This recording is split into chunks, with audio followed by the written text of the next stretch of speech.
Well, today is the Kean University Baseball Show. Joining me now is the first of three players who had an outstanding season on the diamond in 2025. He walked away with a laundry list of accolades: NJAC Pitcher of the Year, NJAC Male Athlete of the Year, and if that wasn't enough, National Pitcher of the Year, according to D3Baseball.com. That star player is Jason Gilman. He's right there. Jason, welcome to the show. Hi, thank you for having me. Oh, it's our pleasure. So let's go back to the beginning. Talk to me about how you first got interested in baseball. Yeah, I mean, my parents are all big into baseball. My dad was playing when he was a kid, and it was always on TV. So it's kind of something I saw and was like, let me try it. And when I was at a young age, I was playing. My parents actually told me a story of when I was really young. My first toy was a ball, and I would just throw it around. So I think it kind of started earlier than I realized, but yeah, when I was young, I used to play rec. Just started early. It's fantastic. Who are some of your favorite players growing up? Well, back then I was also a hitter, so it was Curtis Granderson. I'm a Yankees fan, so it's Curtis Granderson and Brett Gardner, so kind of the lefties in the lineup. But as I kind of grew more into becoming a pitcher and a good one at that, it was like Blake Snell and Max Fried, some more of the lefties. Guys who are still playing. You make me feel old. All my favorite players are all retired now. So like I said earlier, so many awards this year. Did you find out all at once that you'd be receiving these honors, or did you find out day after day? It must have been very overwhelming, but in a good way. Yeah, I mean, some of them I was finding out kind of while we were still playing. So it was definitely, something where I wasn't content just yet, where I'm worried about, we're on our way actually out to the World Series when I won one of them. And I'm like, this doesn't matter if we can't keep going. So keeping focused during the season was huge, and not letting them kind of get to my head, I think was something I was able to do pretty well. And now, of those many awards that you took home, are there any that you're most proud of? I have to say that National Pitcher of the Year is pretty cool. But one that kind of took me by surprise, I'll even say, is the Male NJAC Athlete of the Year. That one was pretty cool. Kind of came out of thin air, I'll say, towards the end. And they told me I had to give a speech. So that was something that was a little bit different. It was a pretty nice plaque that I'll get to hang up. So that one's one of my favorites. That speech was good practice for this interview. Just look at it that way. Now, talk to me about the season. Are there any exciting games or any pitching performances you look back on and say, wow, I pitched a heck of a game here? Yeah, I mean, I definitely am one to kick myself when things go wrong, and I'm hard on myself. But I have to say, like, the Johns Hopkins one was everything you dream of as a kid. You go out there, in the biggest stage you're allowed to pitch in, and against the number one team, we're facing elimination. And for me to kind of do that, and all I was thinking going into that game was give my team a chance. I sure know that we can win games in multiple different ways. So having a good outing there was really huge, and I think you could tell by my reaction at the end. But that was easily my favorite. That's fantastic. Now, baseball has changed a lot over the last several years. One of the big changes you've had to deal with as a pitcher is the pitch clock. Makes the game go faster, but do you like the idea of a clock? And how much of an adjustment was that for you when it first became implemented? I actually love it. I will say, so this past year, our field had two of them, one behind the pitcher out in like right center field, I want to say, and one behind the batter. With that adjustment, I absolutely loved it. When you couldn't see it, it was a different story. But this year, I loved using it. I loved slowing down, speeding up, kind of just keeping hitters on their toes. And I think it really helps me, the way I use it, do what pitchers are supposed to do, and that's just disrupt hitters' timings. Mix in slow movements, quick movements, long holds, and different things like that. And I found it really useful at times. Now, speaking of movements, what are some of your go-to pitches? Are you a power pitcher, a finesse pitcher? Tell me. Well, I would say now more than ever, I throw my fastball pretty good. I've heard, they use a term called ride. Just means it stays, stays as hard out of the hand as it does kind of as the catcher sees it. So hitters sometimes have a hard time hitting it, and they swing under it, especially at the top of the zone. But I'm a huge fan of my changeup. I really, really, think that's kind of what helped me keep a lot of guys off balance other than just being able to throw hard because everybody can hit a fastball. So having a good changeup, but that was my favorite pitch for sure. Now, I had the pleasure of interviewing your head coach, Neil Iovero, prior to the season. How much has he meant to you during your time at the school? A ton, honestly. And I don't just speak for myself. I think I speak for my teammates and even the coaches on the staff that he cultivates a great learning environment. And that's not just learning how to field a bunt or learning pitching mechanics or hitting mechanics or fielding mechanics. It's learning how to be a person, how to be a good human, and instilling values that are, going to last a lifetime.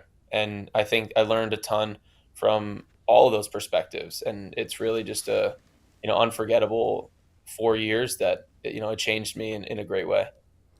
Now, once you're done with Kean, are you going to continue with baseball, do you think? Yeah.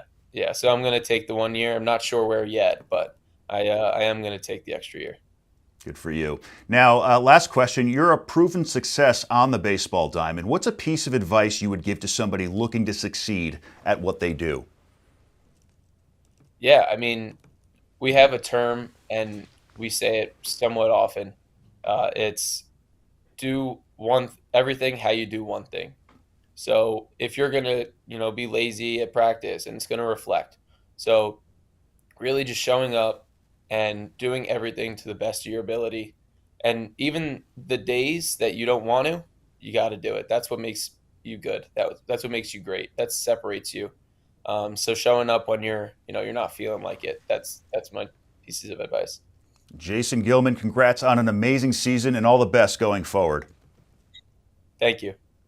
Coming up, Gilman's teammate Kyle Adorno joins the show after winning NJAC Player of the Year. We'll take a look back at his remarkable season.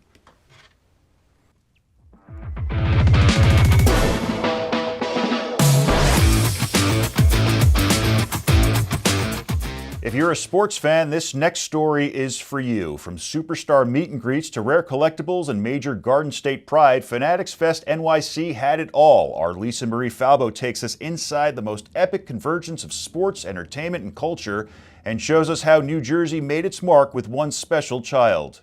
Fanatics Fest NYC brought out the biggest names in sports, including those from the Garden State.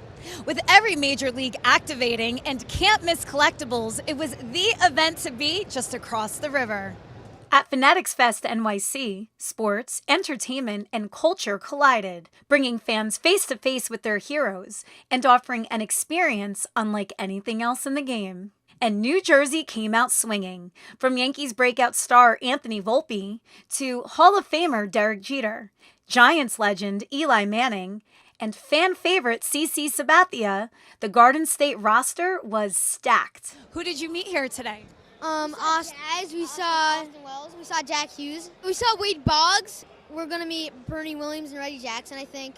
But one of the most moving moments came courtesy of a surprise appearance by Tom Brady, fulfilling a dream for a local Make-A-Wish recipient and reminding everyone why these events matter beyond the game.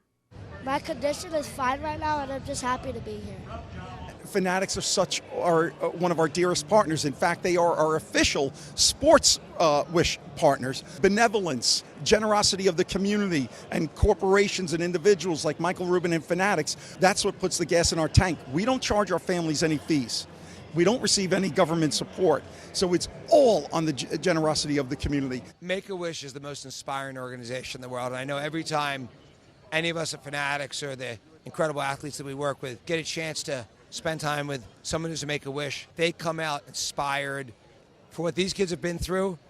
If they can persevere, if they can fight, man, we just got to fight harder and just, put everything we have on the field, on the court, on the ice at Fanatics Fest. And so it's an inspiring group of people that we're honored to work with. From the Garden State to the global stage, Fanatics Fest NYC proved just how powerful sports culture really is. For On New Jersey, I'm Lisa Marie Falbo. The New York Yankees stepped off the field and into the community for their annual Hope Week, honoring organizations that inspire through compassion and courage. One of this year's honorees was the Valerie Fund, based right here in New Jersey. Again, here's Lisa Marie Falbo, who shows us how the Yankees brought some high-energy fun and heartfelt surprises to some very deserving families. As part of the New York Yankees annual Hope Week, the team honored the Valerie Fund, a Warren, New Jersey-based nonprofit that supports children with blood disorders and cancer. From a high-energy karaoke party to a VIP visit to Yankee Stadium, this day was unforgettable for these special families. The day started with music, microphones, and more than a few dance moves. As Valerie Fund families joined the New York Yankees for a karaoke party they'll never forget. You rocked the stage today, my friend. Thank you so much. Yeah, I've been singing since I was probably 3 years old, since the time I could talk. Meeting Brian Cashman, I was kind of like, wow, I had no idea I would be singing with him. And then he just came up to me and was like, hi, I'm Brian, nice to meet you. And I was like, wow, it was awesome. New Jersey native Anthony Volpe was all in, singing and bonding with kids who've been through far more than most their age. It doesn't really feel like giving back. I think it just feels what's right. Hope Week is all about turning the spotlight onto everyday heroes. For the Goldstein family, founders of the Valerie Fund, today was a celebration of strength and survival. It's just phenomenal that there's so many good people out there. Everybody talks about terrible people. We can only talk about good people, because people came out of the woodwork to help us. But the Yankees weren't done.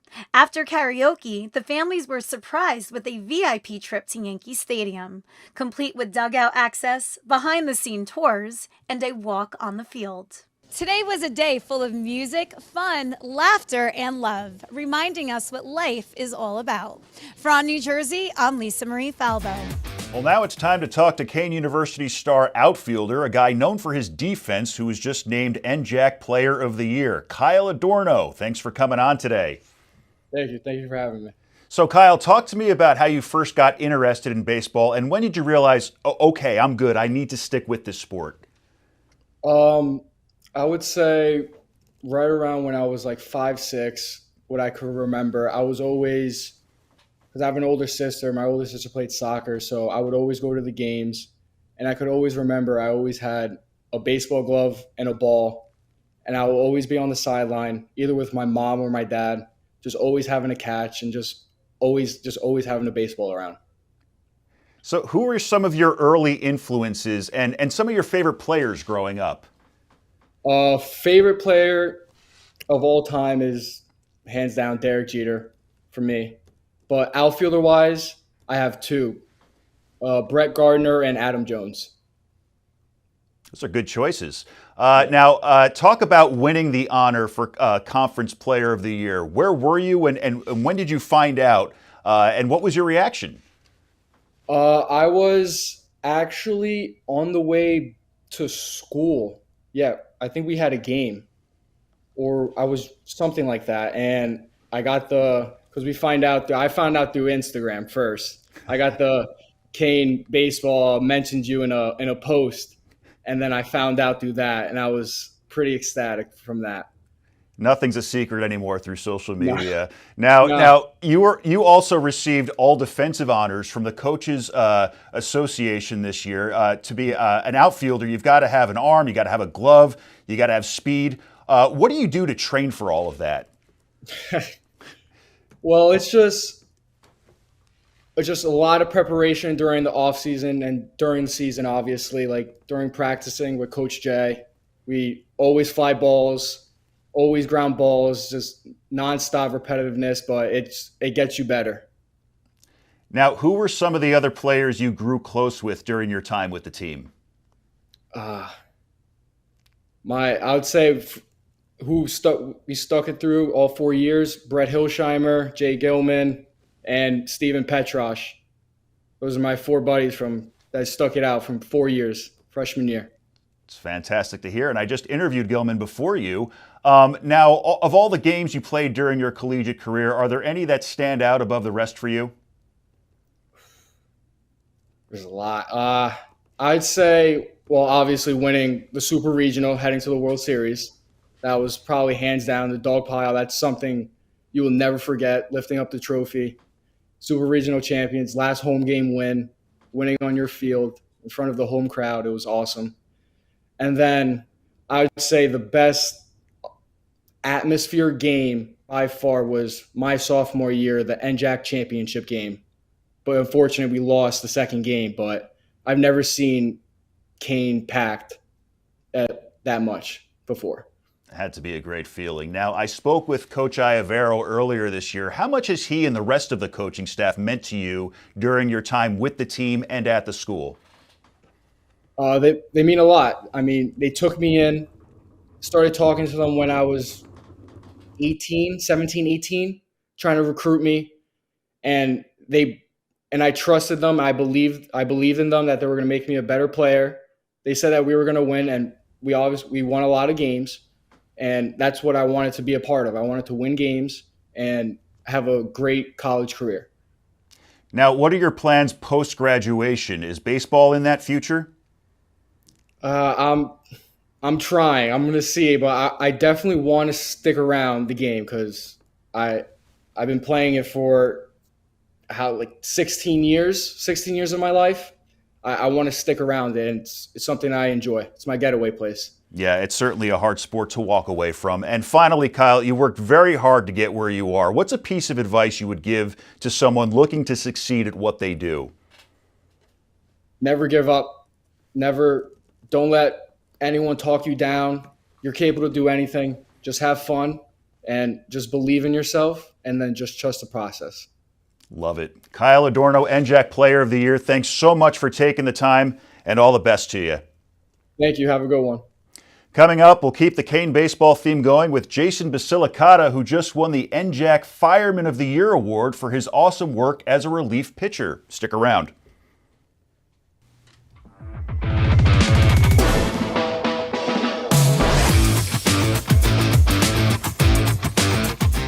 We've already spoken to a couple of Kean University baseball stars, and now it's time to talk to the team's ace reliever, who was just named 2025 NJAC Fireman of the Year, Jason Basilicata. Welcome to the show, and congratulations. Thank you so much for having me. It's our pleasure. So, Jason, talk about how you first got interested in baseball, and tell us how it led you on a journey towards Kean University. Well, I feel like most people, my dad put me into the sport just when I was a young kid, just as something to do, I guess, keep me occupied. But quickly it grew into a love for the game. I mean, I've always been around good people when playing. I was lucky enough. So I guess just from a young age, I've just loved playing since I think I started when I was 4. So it's just blossomed every year since then. Made the right choice to stick with it. Now, who were some of the people you looked up to as a kid, whether family members, favorite players? Who were some of the people that shaped who you are? Well, again, my dad, obviously. I mean, he would always work long days when I was a kid, like 6 a.m. to like 6 p.m., come home and just, whether it was playing catch with me or going to the cages to hit, he always just found a way to find something to do to help me get better and always pushed me. And then, believe it or not, the shortstop for our team, Dom Messino, his dad was my travel ball coach growing up. And, when you're that young, seeing or having a coach with that much passion and love for the game, I mean, it's gonna affect you. It's certainly affected me. So he was a big one too. Yeah, it affected you for the better. Now, when did you find out that being a relief pitcher was a good fit for you? And were you ever a starter? Yeah, no. So in most of my life, I was actually a starter. Growing up, and in high school, I relieved a couple times, but I was a starter my senior year there. And I actually thought I was going to be a starter coming here this year, but I got hurt last summer, so I don't know if it was like trying to keep the inning load down or something, but they just stuck me in that role, and I mean, luckily they did because it seemed to work out really well. So. Oh, it did work out well. Now, talk about being named NJAC Fireman of the Year. What was your reaction when you found out? Well, I'm not gonna lie. I found out right after the first round of NJAC playoffs versus Camden after we just lost. So I wasn't in a great space right there because I just blown the game.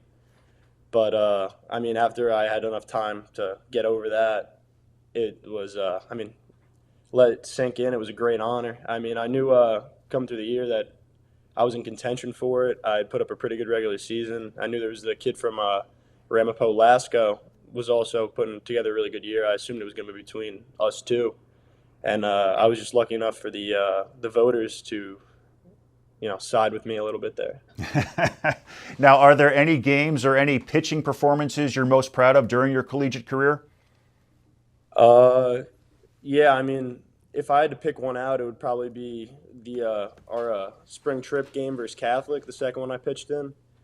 Catholic's that's a great team. They have kids up and down the lineup who just hit, and came in. It was my longest appearance of the year too. I went like five innings in that. Came in, shut down a great lineup for 5 innings, only gave up 1 hit, and we ended up coming back and winning that game 8-7. And I think that's probably my biggest accomplishment this year in like a singular game. Nice. That's like old school relief, 5 innings. So who were some of your other players you grew close with during your time with the team? Well, when I came here, I decided to come to Kean pretty late in the summer last year. So I ended up getting roomed with another transfer, Chris Pareja. He's probably the kid who I ended up growing closest to on the team with, just because I was seeing him every day and, just interacting with him. He's a great guy. But other than that, I don't think there's any, individuals. Coming in as a new kid, the team really welcomed me in, and I think I grew closer to pretty much everyone there throughout the entire year. So. It's awesome to hear. Now, do you have any thoughts on the pitch clock? Do you find it helpful or do you find it distracting? Personally, I always work quick when I'm pitching. I'm not a guy that's going to sit there and take his time and do stuff like that. I actually like it. I think it keeps the game moving along, helps me stay in my flow, my pace going when I'm pitching, and you can kind of mess with it a little bit to take it get a little bit of an advantage on the hitter, wait till the last second because they have to be in at a certain time. It's it helps play mind games honestly a little bit, so I enjoy it. Well, that's exactly what your teammate Gilman said. Now, what are some of your go-to pitches? Are you a power pitcher, a finesse pitcher? Tell me. So I would say mostly I pitch off my fastball, especially early on if I come in earlier in the game, like a 7th or the 8th, just in case I have to face a guy again.